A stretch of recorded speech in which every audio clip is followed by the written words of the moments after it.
Oh, hey everybody. This is our What's Up episode. How are you guys doing? Oh, What's I am. up? There you, we Mike. go. We were missing that last time. Is this one going out to the public?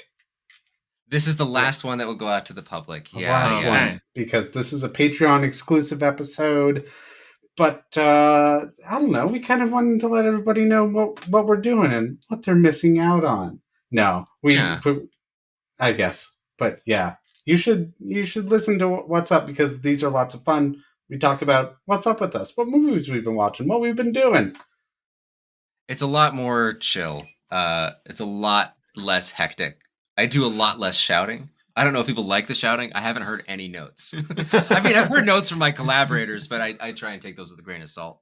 There might be more shouting. We don't know. We've only done it once. I could and start I wasn't shouting. even there. You weren't. So maybe I'm the catalyst that causes the I might start rage. shouting at you. I don't know. Ah, You're right next to me. All It's right. easier. Great. But it's What's Up. This is kind of a catch up, like Jesse said. And so we're just going to start with some movies. I've had a pretty good movie run recently after having fallen off for a little bit. But I guess just to start, I rewatched Magnolia. And for the first time, though, my wife saw it. She hadn't seen it before. We're trying to do a PTA, Paul Thomas Anderson, kind of wrap up, see how we feel about him now that we're a little bit older than we began. And it's fun. It's a beautiful movie. It's harsh. It's messy. It's not very well organized. It's really long, but it's good. It's a beautiful film that will make you feel. Yeah, and so I highly recommend it, as I recommend all of Paul Thomas Anderson's work. It's also not for everybody, so you might watch it and you might hate it. That is a very real possibility that you'll hate this movie. It's even reasonable, maybe? There's more than a 50-50 chance that you're going to hate it. But I loved it, and I was kind of out on it for a little while, and I think I'm back in the fold. So that's Magnolia. We've also been watching Doctor Strange in the Multiverse of Madness. Sam Raimi's return to the director's chair after Drag Me to Hell.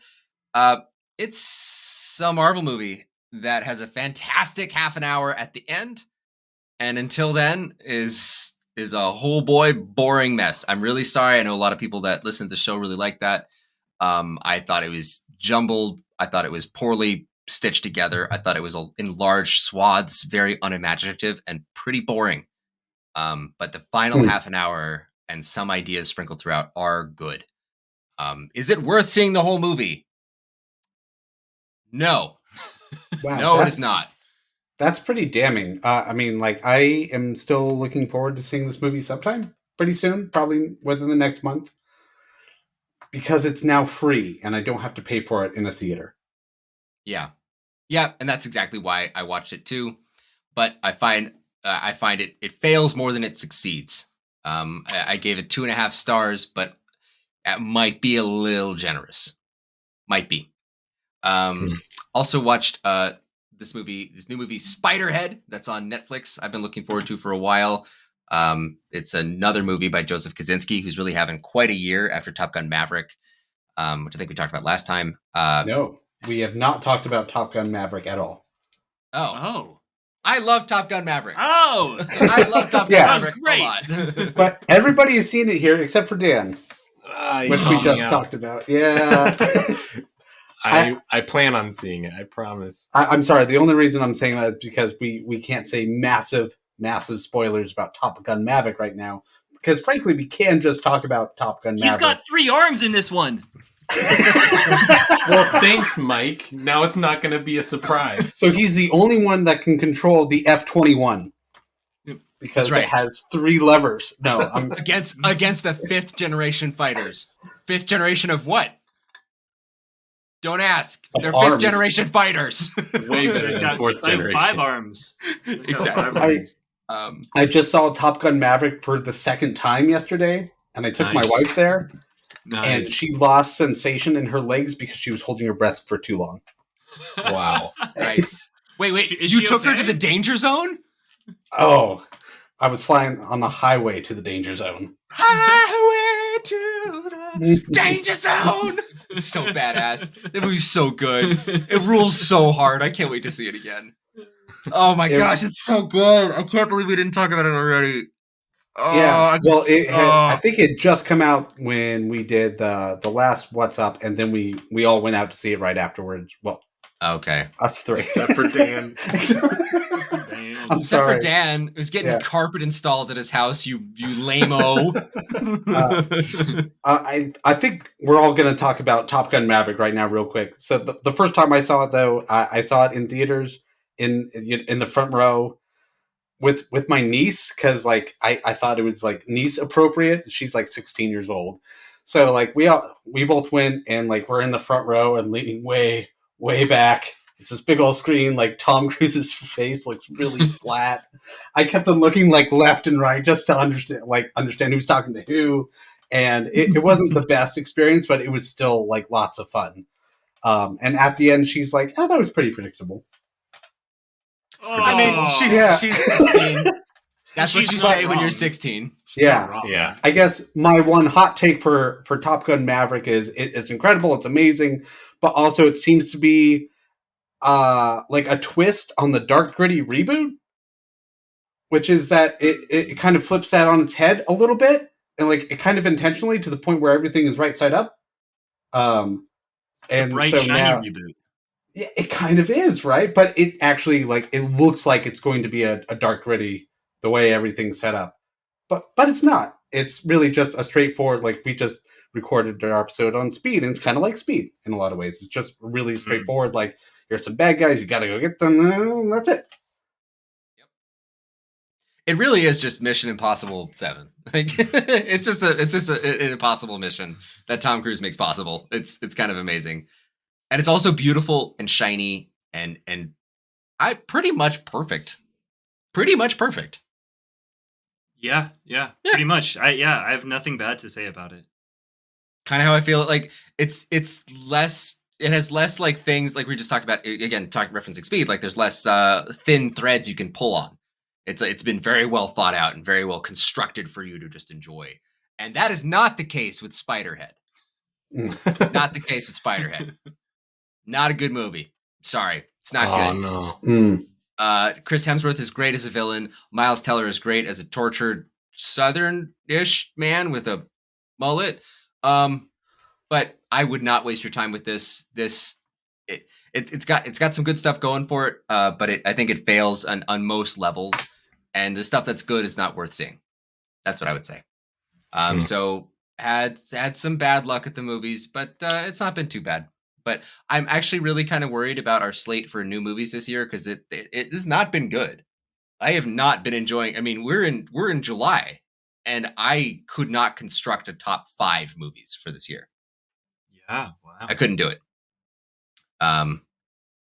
Yeah. But Dan, your movies. What movies have you been watching? You want to share?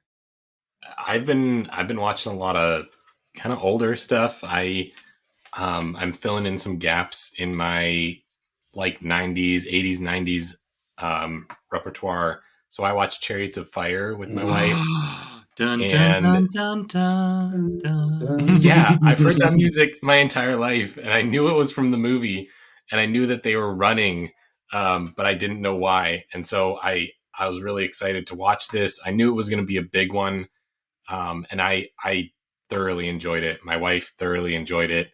We did break it up into 2 parts because it's very long, but we were excited to pick it back up. Like it wasn't a chore. We were both in it for the whole thing, and we loved the characters, and it was a good time. It's very, very slow, but it's very like the drama is very great. It's very beautiful, and the characters are very well thought out. Every piece of dialogue is great. I love British, British movies in general because of that. Like the dialogue is usually pretty interesting and well written, and this was up there with the top ones. So definitely love that. I also watched Hell or High Water. I've seen this one before, but this was essentially I had a friend over, and I was trying to figure out a movie that they would like to watch, and I don't know why this one just came up as like, yeah, you need to see this. This is just a very well-made brothers like brotherly movie about brothers' love, and they're kind of trying to, go like standing up against the world and trying to figure things out, and figure out what's moral and what they can live with. And I definitely, there's a lot to be said about this movie, and I don't know that I fully understand all the facets of it. And the characters are very interesting, and some of them are like you don't like them, or you do like them, and you don't like that you like them. And there's like a lot of controversy around David Mackenzie as a director. But I definitely like his stuff. I think it's thought provoking, and I'd recommend Hell or High Water to just about anybody. The other movie I was going to mention that I watched recently is Pandorum. I like this movie a lot. Yeah, I found it on a list of, it was like movies that have a surprisingly good ending, or a surprisingly happy ending. And I forgot that was the list that I pulled from when I started it. And then at the end, I was like, oh, that was the list. Because it really has a surprisingly happy ending. I like that you just went from Ben Foster to Ben Foster. What's that? I like that you went from Ben Foster to Ben Foster. That's right. That's what connected my month, was Ben Foster. Yeah, he's in Hell or High Water, and he's in Pandorum, and he's great in both. I don't know what else he's in, to be honest. 310 to Yuma, baby. Ah, okay, yeah. I need to check out his IMDb page, because I've loved every movie. Those 3 movies I love. So maybe I'm a Ben Forrest fan that I never knew it, or Ben Foster fan. Yeah. So that's it. What about you, Jesse? What have you been watching? So besides Top Gun Maverick twice, which I gotta say, it was even better the second time. Just go watch Top Gun Maverick. It's amazing. Stop rubbing it in, Jesse. I want to see it. Okay. Yeah, I saw a lot of movies in theaters this month, way more than I normally do. I'm now my number is in Harkins Theaters system, so I just have to put in my number, and then I start getting points. Nice. So I guess I'll see even more, just so I can get like $5 off after I spend $200. It's pretty ridiculous. It's not even a deal. But I also saw Jurassic World Dominion. Why? Again with my niece. So again, my niece was out. She's 16, and she's really into the Jurassic franchise. She just watched them all. Because they're about dinosaurs. Who doesn't like dinosaurs? And after watching the Jurassic World movies. And you know what these franchises are for? They're for like people who are older connecting with people who are younger over like shared experiences with movies. And this is exactly what franchises are good for. So it's like, all right, you know what? Let's just go see Jurassic World Dominion in the 3D screen. And we did. And the more I think about the movie, the more I realize just how much it sucked. But I knew it sucked at the time. But it was like, I guess full spoilers for this movie. Like, all the dinosaurs have dominated the earth, and they have decided to not make that the main story of the movie. Instead, it's going to be about giant grasshoppers. Giant grasshoppers are eating all the crops, so they have to go to a secret location that also houses a lot of dinosaurs for some reason. So it's kind of like a Jurassic Park movie, only they have to solve a grasshopper problem. And it also happens to involve a clone with the dumbest plot point that I've ever seen. So guys, somebody's come up with a way to have a child, if you really want one. You clone yourself and impregnate yourself with yourself. Yeah. That's a solution if you really want a kid. It's the most bananas ending. Like, I remember the reveal of the little girl in Jurassic World Fallen Kingdom. I remember that happens at the end of the movie, and I was like, do you understand the ramifications of what you have just unveiled? This is a dinosaur movie, and now cloning is cool! Yeah, but they put that on its head. And in the second one, they said it was the grandfather that did it. No, they say it was her. She cloned herself and impregnated herself with herself. And that is supposed to be a good thing in a movie that's supposed to be saying, like, cloning is basically pretty bad because you shouldn't mess with nature. It doesn't make any sense. Is rolling in his grave. Rolling in his grave. He's is. a great man. I will say Jeff Goldblum is still fun and funny in this movie, and that was kind of it. What do you rate this film out of stars? Because I believe I once upon a time invited everyone to a Letterboxd, and I'm seeing some movies on this document that I have not seen you guys rate on that application. No. I've totally been rating. Yeah, you. Thank you, Dan. I rated I'm everything. good at- It's just mine are old. I've Thank you, left Dan. it. I've rated 2, like 2 I don't stars appreciate for that, Jeff. Jesse. 1 star for Jeff Goldblum, another star for like this motorcycle chase through a city with raptors chasing him. That was kind of cool. That's what I wanted. I saw part of that. I saw part of that in the trailer. Yeah, Okay. because that was in the trailer because it was one of the coolest parts. So after that, though, I saw RRR, which is it's a Tollywood movie on Netflix. Guys, this movie is amazing. RRR, like that is the title of the movie, but it stands for Rise, Roar, Revolt. That sounds great. It's an epic bromance movie. It's like these 2 dudes, their paths cross, and I've never seen a movie quite this incredible before, where that constantly like ups itself. It's amazing. Just go see it. The 2 opening scenes introducing both of the characters. One, the character is pouring blood on himself, and then they let forth a wolf, and he is running away from this wolf that is chasing him. The wolf gets attacked by a tiger. The tiger rips the wolf to shreds and starts chasing the guy. So now he's running away from the tiger. And it turns out it's just a way to trap him, and there's like basically an arm. That's not quite art. It's a test of strength between him and the tiger at the end. It's amazing. And then the next opening scene, there's a guy, he's Indian, and this movie is very like anti-imperial British. The Imperial British are there. It's taking place in like the 1940s, and this guy is trying to work his way up through the British ranks, basically. This Indian guy, and there's a mob outside this facility, and there's like tens of thousands of people. One of those guys throws a rock, and his commanding officer says, "Somebody arrest that man."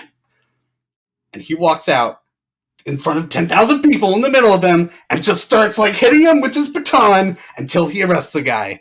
And that's the introduction, and it only ups the ante from there the rest of the movie. It's amazing. There's a dance-off in the middle of it. There's songs. This movie has like literally everything. There's a disclaimer for how many animals are in CGI at the beginning, which is like lions, tigers, bears, and so much. Oh my, it's so great. Go watch this movie. It's on Netflix. Nice.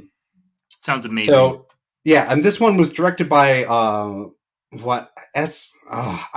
not even going to pronounce his name. The same director did this movie called Bahubali, which we've mentioned before. So I watched Bahubali after that because like I clearly have to watch everything this guy's ever done now. And Bahubali, the beginning, it's not as good as RRR. It's just not. It's pretty great. There's I don't know. I had a harder time getting into it. There's a couple like great scenes, but I kept on comparing it to RRR in my mind, where like every scene was super memorable and amazing, and this one was like it was just okay. But I'm still going to watch the second one, and that's all I that's all I have to say about Bahubali right now. Okay. That's okay. I haven't seen RRR, but I mean, if it's one-upped, like that sounds great. Because Bahubali, the beginning is fantastic. As Bahubali 2, the end. I might do the opposite then. I might not watch RRR next. I might watch Bahubali first. Because I don't want to ruin it. I've heard too much about I don't it. know when in my future I will have 9 hours to devote to Hollywood cinema. I'm sorry. Oh, I will say for RRR, you can just watch it like in 2 sittings. I'd say like an hour and a half and an hour and a half, or in my case, I did like an hour and then 2 hours. It's perfectly fine. It works. Nice. There's even like a story shift that really happens like an hour and a half in, so it's kind of a clean break actually. Oh, helpful. Yeah, Mike, what have you been watching by yourself? Well, movies with me and not with children. I wasn't here for the last What's Up, so that means I get to go a little bit further into the past than you guys. It but does not mean that. But yeah, okay. I'm going to. I had like I will be cutting you off. I had a couple of days when I was 5 years old. The first time I saw Star Wars. No, I had a day where I caught up on like some big movies that I hadn't seen, or like a weekend or something, and it was like a wild weekend, because I watched The Nice Guys, Annihilation, fantastic, Red Rocket, and Inherent Vice, fantastic. Red Rocket's probably the worst of those four. Okay. But like those are just, three incredible movies. Three of those movies are three of the best movies to come out in the last like 20 years. Yeah, and I hadn't seen any of them. And I just I haven't watched any movies since, honestly, other than movies for the podcast. Like I've just been like, what do I do next? I don't know what to do next. Yeah. You do RRR next. Yeah, I guess RRR. That's the only way to one up. Red Rocket. Have any of you guys seen this movie? It's the Sean Baker. List. It's the Sean Baker movie that came out last year. It's one of those ones that was on the list to finish before the end of 2021, and I didn't. Yeah. And so now I don't know when I'm going to watch it. I know. It's not a movie that's like it's a hard movie to recommend. Like Sean Baker does some pretty tough stuff, and this is about a guy who was a former adult film star, and he comes home to like a small town in Texas, and manipulates everyone around him. But he's one of the most sort of charismatic sorts of people that you've ever encountered. So he does it very well, and he's having a great time the whole time he's doing it. It's a weird movie in general. I think it's powerful in some ways, and it's definitely like leaning into the complications of being a human, especially a bad person. A human, my memoir title. Yeah. Yeah. I mean, that's about all I've got to say. Like, well, go ahead. I liked Red Rocket a lot. And I agree with you that I don't know that it's a movie I'd recommend to anybody, just because I don't know what they are going to. I don't know what they like in a movie. I don't even know what I like in a movie, but I liked this. I really liked his character, how complicated he was, and yet how I don't know, every character in the movie felt very true to life.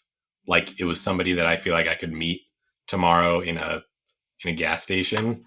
And I liked it a lot. I laughed at certain parts. I cried at certain parts. It was like a whole range of emotions. And I liked it. Yeah, I feel like the easiest way to express it would be say like, oh, like what Sean Baker does is helps you empathize with people that you never thought you could. Yeah. That's too simplistic for what this movie's doing. It's not just that in any way. It's not just like making you empathize with this. It's just sort of like, this is a human. Like, this is a life. Look at it. Like there you go. And now we're going to walk away. And like I felt sick throughout it. I was laughing throughout it. Like it was one of the oddest movies that I'd seen. I felt that way throughout all of these movies. Like all of them were very powerful, like emotionally. They all, like they're very different. Like The Nice Guys is kind of that film noir, but like the straight up comedy. Yeah. Yeah. It's very fun. It's funny. It's got, Russell Crowe and the dude who's really good. Ryan Gosling. Gosling. And it's great. Like they both sort of like flip their normal like characters on their heads. That's really fun. But Annihilation is just like, what a wild, what a picture, what a film. I don't know what I think about Alex Garland. This is going to be like kind of a hot take, but I think he's a little bit simpler than what he looks like. Yeah.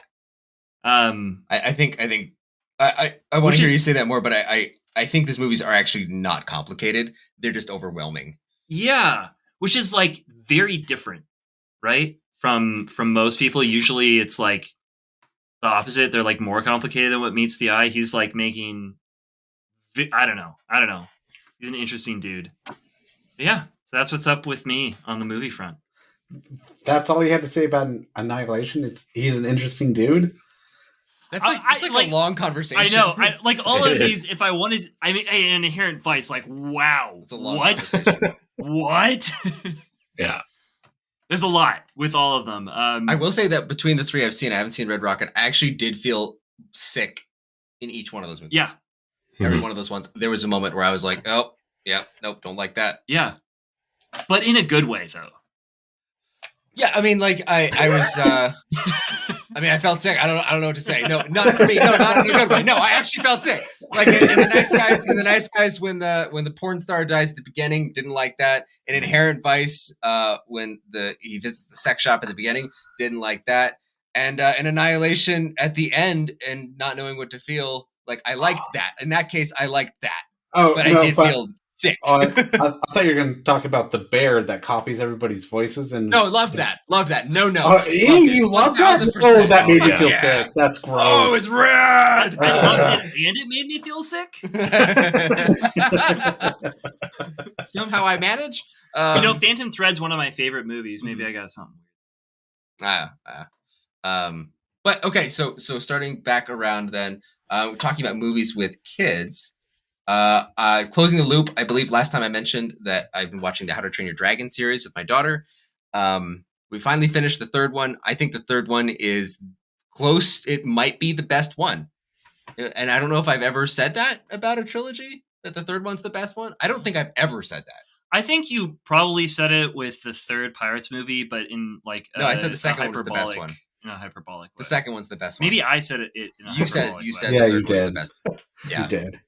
Yeah. No, the second one's the best one.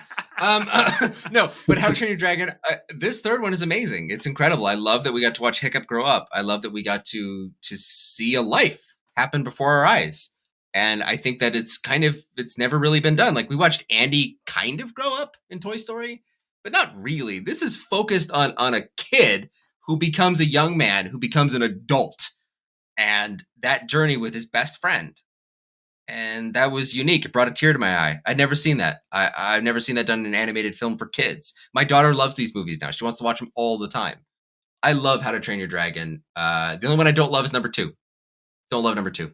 It's fine. It's fine, but it's really bloated. And the stuff that happens at the end is really rushed and hurried. And I don't think it really belonged there. But we also closed the loop on Kung Fu Panda 3, one of the worst trilogies that I've ever seen. These are garbage movies. These are garbage. That first Kung Fu Panda, amazing. I really like that movie. I think it's really funny. I think it's really fun. I think the action's great. The characters are funny. And then, man, it takes a steep cut to number 2, which is still fine. It's a fine movie. But we get to this third one. We got these pandas beat-bopping everywhere. They're rolling. They're fat. I don't know. What is this? This is... And then we got Oogway back. What are we even doing? It's waste of time, waste of space. My kids waste will love that one. I know they did. I know you mentioned that. I know it's because it's a weird spirit realm that they just think it's so amazing and mind bending to them. They've never seen anything like it. Because you have kids, and kids like kitty bullshit sometimes, and this movie's kitty bullshit. I'm sorry, this is not made for anyone over the age of 6. It is kitty bullshit, and I think that's kind of awesome for a movie called Kung Fu Panda. Specifically Kung Fu Panda 3. I don't think I expect anything different. Well, How to Train Your Dragon 3 is fantastic, and considering it's the same damn studio that put both of these out within a few years of each other, no, I do take issue. Why does kid entertainment have to be stupid when it can be great? And I see a clear example of a great trilogy about growing up and another trilogy that's not great. But it appeals for Kung Fu Panda 3. It appeals to my kids more. I don't like. But I'm not blaming you. The bad guy's pretty cool. His weapon with like the 2, what are they? 2 big swords that are connected by his weapon is not actually his weapon. That's the thing he just throws around. His real weapon is the fact that at will he can turn people into jade figurines. And that's his weapon. Crazy. But like the music that plays when he's... there are definitely parts that I like. The Imagine Dragon soundtrack that plays whenever he does that. Is that what it is? It sounds like an Imagine Dragons song, like. I'm not blaming your kids for liking this at all. I just think it's bad. It is bad. There were things I liked about it. I liked some of the action sequences. I think the wuxia action sequences still continue to be cool, but otherwise, no. I'm not for me, dog. I'm just going to point out that Mike is trying to kill himself with a water bottle right now. I'm not really sure why. What's so offensive to you about talking about kids' movies? Hey, children. Oh. No, I'm kidding. I'm totally kidding. You don't edit these. You know that's going out there. I was just thinking how hilarious it was that you were yelling because you said you weren't going to yell. I know, but then Jesse fought back, and so I had to yell. Again, I don't care if your kids like this or not. It's just objectively not very good. Hey, Dan, what have your kids been watching? Yeah. So we watched Pandorum with my kids. No, not a kids movie. No, I watched. So currently with my kids, they basically just love anything with monkeys right now. It all started. My wife randomly found this movie called Monkeys Go Home, which is this strange Disney. It's actually by Disney, and it came out in I think it's 70s, and it takes place in this French village where this American ex-Navy guy, or not Navy, NASA. He left NASA, and he brought the monkeys that they were using for their space, testing or whatever. He brings them into this French village. And for whatever reason, these monkeys are the only ones that can pick the olives that fall every season from the olive trees in this French village. And anyways, my kids it's all a bunch of hijinks with these monkeys. And it's very quaint. It's very funny. It's very slapstick. But they love it. Give me some context. Give me some context. Is this animated? No. So it's real life. Okay. Who's in it? So there's a priest. There's a very heavy Catholic presence in the movie. There's a priest in it, and it's the French man that sings the Aristocats song, the really famous French. The Aristocats. Yeah, he's a really famous French actor that I only know from Aristocats, which probably shows how American I am. But yeah, it has, and then the main guy actor who's an American, I know I've seen him in stuff. I don't know. He's probably big in 50s, 60s Hollywood. It's a pretty good movie. My kids love it. It's very quaint. It's very slapstick. Like I said, it's a fun movie though. And it was released by Disney. I think Disney's probably trying to forget about it, that they ever had anything to do with a movie that was so wrapped up in religion and I don't know. It's a very weird movie. It doesn't seem like it should have Disney at the beginning of it. So his name is Maurice Chevalier, and this was his final movie. Oh, okay. I mean, he's very old in it. But yeah, that's amazing. So anyways, my kids love Monkeys Go Home. They ask for it every day. We've been trying to find other monkeys things, and they're typically okay with it, as long as what we're putting on the screen has a monkey in it. So we watched The Jungle Book the other day, the real life lots of monkeys / CGI one with the Jon Favreau one. Yeah, it was okay. I remember not liking it, and I thought it was okay this time around. There's a lot of it that I didn't like, sure, but there's a lot that was good. There's a lot that was cool, and there's a lot of monkeys. There's a lot of monkeys, and I forgot that Christopher Walken is the orangutan or whatever he is. And I was like, that's yeah. And yeah. Anyways, so we watched that. Monkeys are in right now. What about monkeys you? Monkeys are in. Monkeys are in. Oh man. I don't know what happened there. Sorry, I think I might have broken your wall. I don't know what happened. Jeez, there. Jesse, can't bring you anywhere. It's fine. I'll fix it later. No. Okay. whatever. So, hey everyone, jumping in real quick to tell you about something I'm personally very excited for. It's Sir's Furniture, SIRRS Furniture. Now, if you've been listening to our podcast for a long time, then you know about Sir. We did the crossover with the Before Sunset trilogy. He's been on a couple of our episodes. I've been on a couple of his.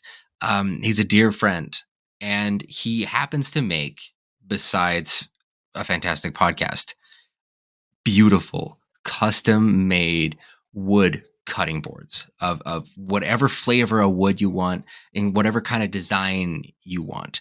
It's beautiful custom work. And with summertime coming up, I know that I'm going to be out barbecuing. I'm going to be out going to birthday parties. I'm going to be going to a couple of weddings. And it's sometimes hard to pick, what to give somebody, what to give a friend of mine. Sir's Furniture is your one-stop shop for cutting boards, charcuterie boards, coasters, anything that you can really think of that is handmade, handcrafted, and designed woodcraft. You've been using a small plastic board for years. You have. Or, take a look in your kitchen at those dried out twigs that you call cutting boards.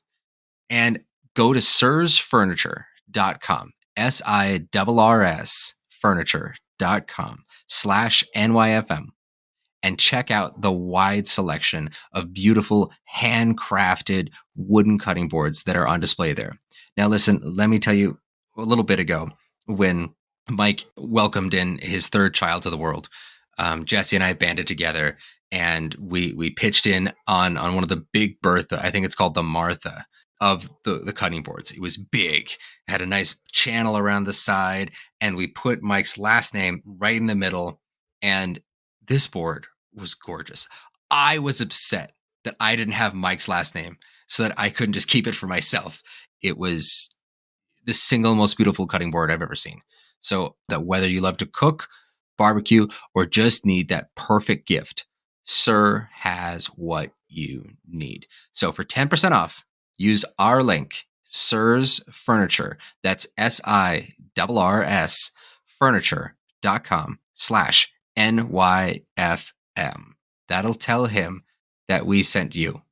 So with my kids, recently I watched Hercules with my son, because I was trying to think, like, he's 3 now. I watched Hercules in theaters when it came out. I think I was like 5. Like, yeah, it's probably age appropriate. I put it on, and he really liked it, but it kind of freaked me out.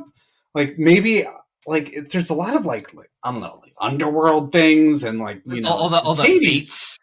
There's the fates, and they're all really creepy. They're passing around an eyeball to each other, and then it's like the bad guy is Hades, the god of death, and like one of his intros, he's like going on with Charon, on the River Styx, and there's all those souls trying to clamber onto their boat as they're going, and then the 3-headed dog comes, and then there's 2 little demon minions, Pain and Panic, come along, and one of whom is voiced by Bobcat Goldthwait. You're like, why are you here?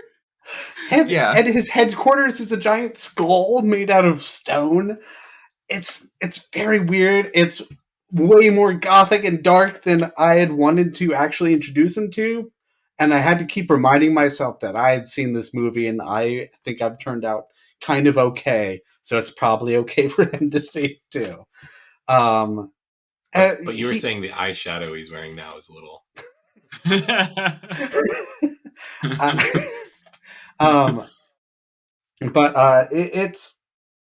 It was a good time. He ended up liking it. He really liked the monsters at the end, like the Titans that were all like, the tornado and the lava monster and the ice monster and the giant Cyclops monster. The ice one was my favorite one. I love the ice guy. Yeah, that's what I really love too. So I figured he would really love it, and yeah, that was the best part of the movie for him.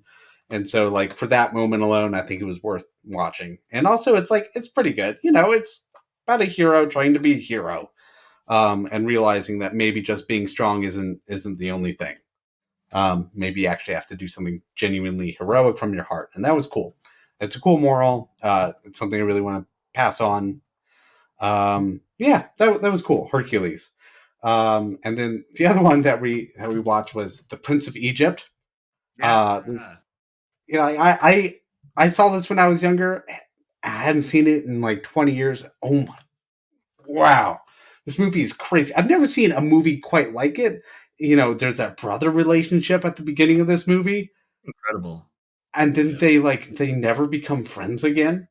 Like, when does this happen? This is not really a kid's movie. But I also it really disturbed my daughter. I think it was okay for her to see it. But she, watching this movie, realized that there are evil people in this world. And I don't think she'd ever quite comprehended that idea. So there's like that montage with the hieroglyphics on the wall showing like all the babies being murdered. And my daughter establishes her entire morality system based off of how good people treat children. So in her mind, this is the most evil of all evils that can ever be conceived of. And she watched that happen on screen of like a bunch of soldiers killing babies. Not a bad system of morality, honestly. It is a pretty good system of morality. But like she was just like, she was in tears at the end of this movie. She didn't want to talk about it. She's just like, I don't want to talk about it. It's not like she's having nightmares about it, but like that really like shook her in a big way. I'm not sure how I feel about that, but we watched Prince of Egypt, and that was a reaction from the Prince of Egypt. Strong reaction, right? Huge. I've never gotten a reaction like that from a movie. And honestly, it was kind of deserved, though. Like, if you're going to see a bunch of babies being slaughtered because of, like, who they're born into, then that's an appropriate reaction. I'm also happy that that's her reaction. Right. But it's like, that's a rough thing to realize, that people are capable of this. Yeah. So I love that movie. It's a stacked cast too. Like Val Kilmer is Moses and God. We've got Ray Fiennes. We've got Michelle Pfeiffer, Sandra Bullock, Jeff also Goldblum, Steve Martin and Martin Short are the priests. Yeah, it was so funny to me. Like finally realizing that. Yeah, Danny Glover is Jethro, Helen Mirren, and Patrick Stewart are in here as well. It's incredible. Incredible cast. Yeah. It's incredible. I think it's one of the best. It's one of my favorite animated movies. I think it's amazing. Yeah, there's nothing quite like it out there. Oh, me. So we haven't watched a ton of movies recently, but again, I'm gonna, do the. I wasn't here last time, so I get like a little bit of leeway. I mean, you can keep saying that. I'm just gonna take it. It must be fun. It must be fun to say things. We watched through the original trilogy of Star Wars with the kids. So 4, 5, and 6, and Episode 1 as well, which is like this is a first. I feel like where we definitely like. I remember saying when we did Star Wars back at the beginning of the year, towards the end of the year, that I was gonna wait to do it, and then like. We started it a month later. Couldn't stop the train. Yeah, you had to keep. Yeah, and then we just went through them all over the last like month, which was interesting. So I started watching this Episode 2, and decided that I think we're gonna wait for a little while to show that to them. It gets pretty dark. It starts with a bombing. Yeah, it starts with a bomb and like someone dying. And like, there's a lot of murder, and it's kind of a Centipedes. Weird. Yeah. It's kind of like, I don't know. It's kind of a weird kids movie. It's kind of a weird movie. I don't really know who it's for exactly. It's like crime noir meets Star Wars for like a bit, and then sometimes, yeah, for the first half. Yeah. And it's just sort of weird to like make a movie for young people about the fall of someone. Yeah. I don't know. It's weird. I've just been thinking about that lately because of that. It sounds, what I've heard from the last like 5 minutes is it sounds like we need to do a Prince of Egypt episode, and it sounds like we need to do the Star Wars prequels. Oh, that would be great. Yeah, I'd love to. Like. Love to do both. Yeah. Not a Kung Fu Panda 3 episode. Yes. I'm down. That's what I got. That's what I got. You didn't want to talk about this one? I'm going to throw out there. I forgot to put this on there. We watched. I don't know why we watched it. We were trying to find a movie for the kids. We watched The Princess Bride with our kids. No way! How'd it go? And yeah. This was like, I mean, my wife and I both grew up with this movie. We've seen it probably a million times between the two of us. We were quoting it the entire movie, and neither of us had seen it for like a good 7 or 8 years. Probably because we watched it too many times as kids, and like we loved it. Our kids, so it was very interesting. They had different reactions. Like my oldest son was terrified. Like the ROUSs, these giant rats in the swamp, totally scared the bejesus out of him. The eels, the screaming eels, everything scared him quite a bit, which is probably a legitimate reaction. But then my daughter, who's just below him, who's 3, she loved it. Like the next day, she's like, "Can we watch the movie with the rats in it?" And we're like, "The rats? Oh, you mean the movie last night?" Yeah. No, we're not going to watch that again. But yeah, overall though, I think they liked it. And like days later, they were asking for it again, and they liked it enough that we'll definitely watch it again as a family. And it's probably going to just be a part of our family just because my wife and I love it so much. It's a classic. And yeah, it'll just be hard because every single time my wife and I, we have to quote it while the movie's running. We know every line. So it was a really fun time. Nice. That's awesome. Nice. Glad you guys had that. Yeah. I don't know if I will ever have time again to rewatch and like The Princess Bride. I think it might be dead. You are a thief of joy. No, I think it just might. I think I've seen it too many times. Like I think it might be dead. Like that's what I thought. Yeah. Yeah. But it's been long enough. 8 years is the last time I saw it. That was long enough for me to appreciate it again. And it might have to be another about 8 years. We're at about 8 or 9 years for me too. So maybe. Yeah. It could happen. That's okay. I think that's okay if a movie's like, "Oh, I'm burnt out and I can only watch it once every decade." That's okay. So I guess to close the loop on some stuff from last week, last episode, I've watched exactly one more episode of Under the Banner of Heaven. Really like the show. The fact that I've returned for an episode 2 means I really like it. Stay tuned to next month where I've watched episode 3 of Under the Banner of Heaven. Continues to be a very well-made show. No notes. Thank you, David Mackenzie. Have not returned to Stranger Things, and honestly, I won't. Wow. I won't. No. You won't. No. I have other things not even better things. I'm not even making it a qualitative judgment. I have other things I want to spend my time on. Mm-hmm. Less strange things. Less strange things. Or more strange things. Where are my strangest things at? And I've heard of Stranger Things. Now we've got even stranger things. Strangest things. The strangest, the craziest. No, and speaking of that, I have been watching Love, Death, and Robots. If you want to talk about some real strange shit. One episode in particular I'd like to recommend. If you're going to watch one episode, I think that you should watch the episode called Bad Traveling. Possibly one of the greatest short films I've ever seen.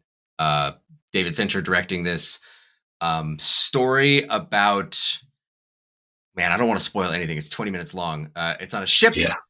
And a strange entity comes to live in the ship. And that is what we have to deal with. It's gorgeous. It's gross. It's creepy. It's real nasty.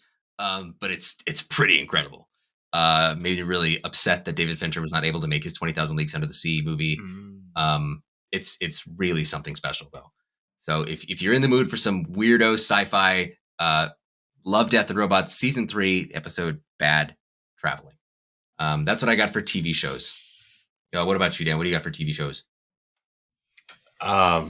So I recently watched the Season 4 of Ozark. I'm a huge Ozark fan. It's one of those rare shows that anytime a new season comes out, I will actually rewatch all of the previous seasons. I'm sorry, anytime a new season comes out, I'll rewatch all the previous seasons. So I did that. How much time do you have? That's so much time. It takes time. Well, okay, so part of this is that I was, I think I mentioned this in a previous episode. I had a job at a certain point that there were like days or weeks when we didn't have anything to do, and so we would just watch movies and shows because what else can you do? And so that was partly it. Season 2 and 3 came out during that job. So when you have 8 hours, it's like might as well watch season 1 of Ozark and then season 2 the next day.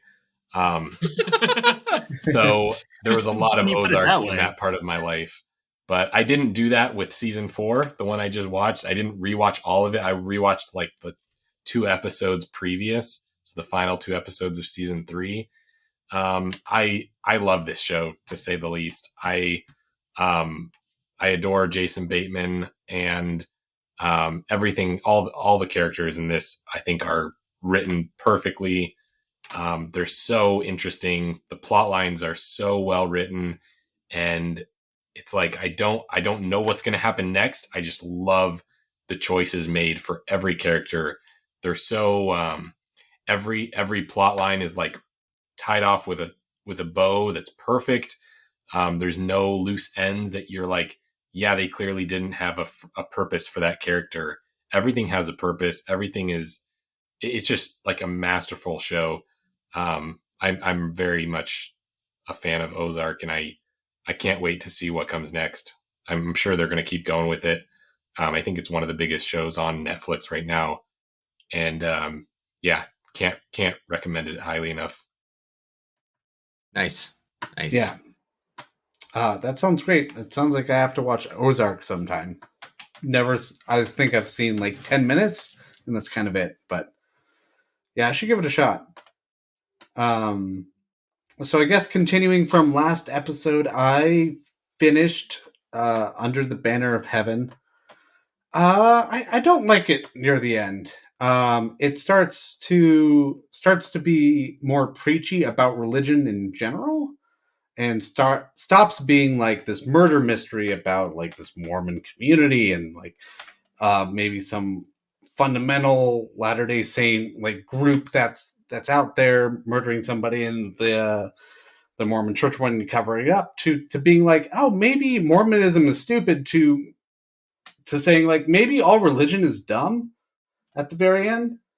No. One of those. And that's where conclusion, sir. It's all dumb. Like, and also like being a religious person, there was this like the way they had this proof set out is like his partner leads him out to like this beautiful like vista. It's just like, look at it. It's great. Why do you have to say God made that for you? It's just like, look, I'm not. Wait, just stop the presses. Do I not believe in God anymore? Holy shit! That's how it ended up being. And then he's just like, maybe I could just pretend to believe in God for the sake of the family. Yes. And I thought it was really stupid. Like, not only from a character standpoint, does it feel like unfinished and like, I'm sorry, if you have like a conflict within yourself, maybe like finish that off. Don't just like leave in this weird gray area. But it didn't even do that. They do solve the crime, but like by then that's not really the central point anymore. And so I really liked the show in the first few episodes, and I think it starts devolving into something that it doesn't really need to be. I think the murder itself could have spoken to all the points that they had really wanted to. So that's the end of Under the Banner of Heaven with Andrew Garfield as the showrunner. But they I've also recently as the star. Sorry, yeah, not showrunner, the star. I've also started Stranger Things 4. I'm 2.5 episodes in. So it's like what, like about 3 hours or so? I think so. It's long. It's also like it's just not nearly as fun as it used to be. The show used to be like like a fun time with like some surprising moments of like she can kill people with her mind. Like really didn't see that coming. And now it's just like it's a full on like demonic possession show. Like the whole thing is like there's this demon who's taking people over, and he's like, they're contorting on the ceilings and then like dying, and somebody's being framed for murder. It's not nearly as fun as it used to be.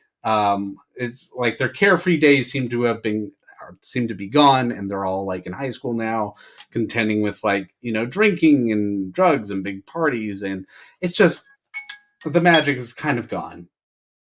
Yeah. Well, every season is like a different genre of 80s horror, right? Mm-hmm. That's how I've always seen it. I haven't looked for a common thread between the seasons, and this one is doing like The Exorcist, right? This one's doing like the demonic possession. If that's the case, if that's the case with season 2, the season where they just ripped off what it was like to be a bad movie, that's kind of how I felt with season 2. This is the bad movie season. Okay, we're the season. I love season 2. I know we argued about this a lot. I know. Yeah. One other show I didn't see it in its entirety. I just saw the final 2 episodes. Was the Obi-Wan show. Oh. I enjoyed the last 2 episodes. They were fine. That's nice. Good. I felt like I did not need to see the other 4 at all. How did you end up seeing the final 2 and not the first 4? Again, my niece was out. She had been following it. And I was just like, you know what? You really want to talk about this with your friends? I'll sit down and see what this Obi-Wan show is all about. What's this here Obi-Wan you got going on here? I really felt like the old man here. The 4th one was the 5th episode was fine. The 6th episode was even it was better. It was cool to see like Darth Vader and Obi-Wan go at it, And then there's also that 3rd character that really nobody cares about because the other point of view characters are Obi-Wan and Darth Vader. And then they threw in some other random characters that just nobody cares. You should just stick with Obi-Wan and Darth Vader. I mean, the show is called Obi-Wan, so that's what I'd be here to see. So anytime they're not there, it's like the show kind of drags. You're like, all right, can we get back to their duel, please? Nice. Yeah, there is a duel, and there's this. I will say in the final episode, spoilers, if you care about that, skip 15 seconds. There's a part where Darth Vader's mask has been sliced, and you can see into his face, and he's kind of crying a little bit. And you hear Hayden Christensen's voice and the Darth Vader voice like overlap with each other, and he's telling Obi-Wan, I don't know, like, I'm the one that killed me, basically. Like, I killed him. I killed Anakin. Which is why, at the end, or in episode 4, he's just like, Darth Vader's the one that killed your father. In some ways, they're explaining hard. They're explaining the thing I didn't have a question about. Exactly. I had a question about it. It always kind of bothered me. We brought it up before. Anyway, I'm done talking about Obi-Wan. All right. You gotta close the show out, Mike. Okay. I'm gonna close this out. Well, I guess for shows, W's are in my household. That's really bad. Please tell me there are 3. So there aren't 3. There's just 2. There's I just just one. closed out the wire. Yeah, there's just one. I just closed out The Wire season 2. And guys, I don't know if you've heard of this show, The Wire. It's pretty good. It's a pretty good show. I recommend hot take, it. The Wire, pretty good. It's a hot take. So I guess I guess they didn't know that they were going to do season 2 when they did season 1. And it was like, they just kind of had like a fully encapsulated story in season 1. And then people were like, hey, that was fantastic. Let's do more. So they brought it back. And all the characters were kind of in like difficult situations. So the first season 2 is slow. And like this is acknowledged and known by the world at large and what I discovered watching it. And it's all about kind of like the docks and all the politics. The Wire is about the politics in Baltimore and like this corrupt city in the 90s or whatever, and wiretapping, or early 2000s, and wiretapping. There's a lot of connections to like counterterrorism and all this stuff going on. Fascinating show, fascinating stuff. It's a very slow burn cop show, which is a lot of fun. and also not fun. It's also like very serious. Yeah, it's like it's as close to homework as entertainment gets. No, it's not as close to homework as it's pretty close. It's like very I almost need a interesting. dossier to keep track of who is who. I mean, they well, okay. I find that fun.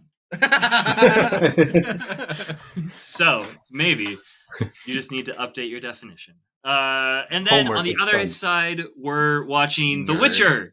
The Witcher season 1, which I watched Nice. whenever it came out by to myself. reinforce the nerd. Yes. Yeah, to reinforce the nerdness. But my wife has been wanting to watch it, so we turned it on. What does she think? I'm not really sure. We just watched the 3rd episode, I think, which is when when Yennefer like Changes? transforms. Yeah. And like the Striga and everything. My wife walked in the room once when I was watching it and she goes, "Is her name Yennefer?" I said, "Yeah," and she said, "You virgin," and left. Yeah, that's probably about it. I don't know what she thinks about it. It was really dark, and then we went to bed. Like, it was a dark episode. I don't know. But like, I also love. Like, The Witcher is cheesy. It is very pulpy. It's a very pulpy show, but like It's like a dime store Lord of the Rings. yeah. Oh no, it's a dime store Game of Thrones is what it is. It is, but like I kind of there's something unique about it, and that's that like the character of Geralt. It's like it keeps its scope small because it's focused on one individual, Geralt of Rivia, who isn't like a major player, but sort of is forced into being a player in these battles of kings. And he's not even in human. the Game He's of a Thrones. mutant. Yeah, he's a mutant. He always talks like this. Yeah. Yep. So that's what I got. Geralt's badass. I like The Witcher. Geralt is a badass. And I resented that I was called a virgin. virgin by the mother of my 2 kids. That hurt my feelings. Yeah, but her name was Yennefer. It's so stupid. It's like Jennifer, but nerdy.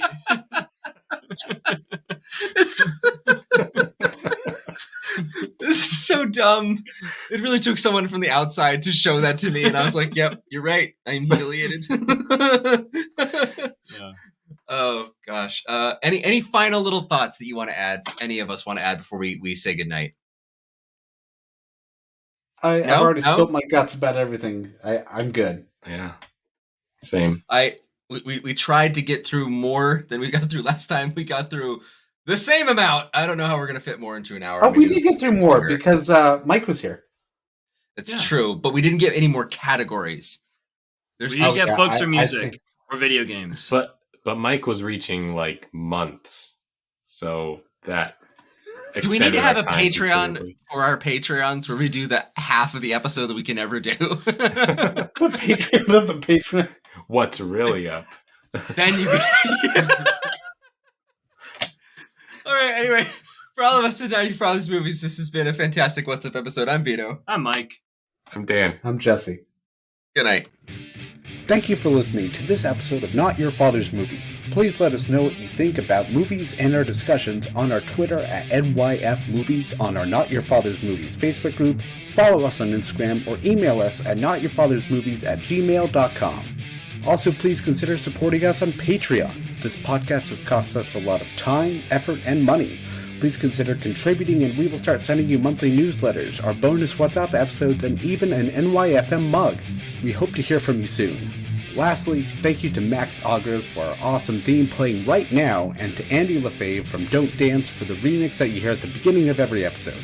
Thanks again for listening to Not Your Father's Movies.